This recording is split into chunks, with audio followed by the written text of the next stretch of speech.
Laylatul Qadr kechalarida birodar qanaqangidir 100 rakatlab namoz o'qilmaydi. Unaqa narsa yo'q. Laylatul Qadr kechasida kim yetsa inshaalloh. Nega buni tavsiyalarni oldinroq aytayapmiz? Chunki biz Laylatul Qadr kechalarida inshaalloh siz aziz jamoatning duolaringiz bilan umrada bo'lamiz.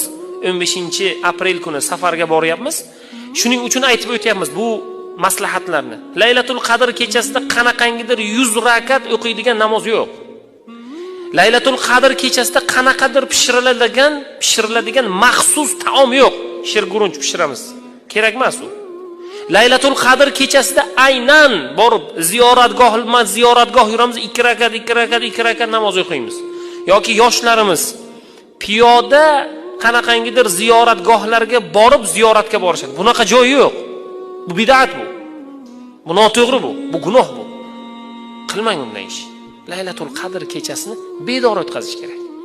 Mana tarovehdan keyin bordik, imkon qadar Qur'on o'qiymiz, imkon qadar zikr aytamiz, imkon qadar ahli ayolimiz bilan suhbatlashamiz, farzandimizga bir nasihat qilamiz. Shu Laylatul Qadr tong otguncha, demak saharlikkacha shunaqangi narsalar bilan namoz o'qib, Qur'on o'qib, zikr aytib, kitob o'qib, ilm o'rganib, farzandlarimizga nasihat qilib o'tkazamizda, saharlikni qilib, bomdodni o'qib, kun yorishgandan keyin ozgina damimizni olamiz.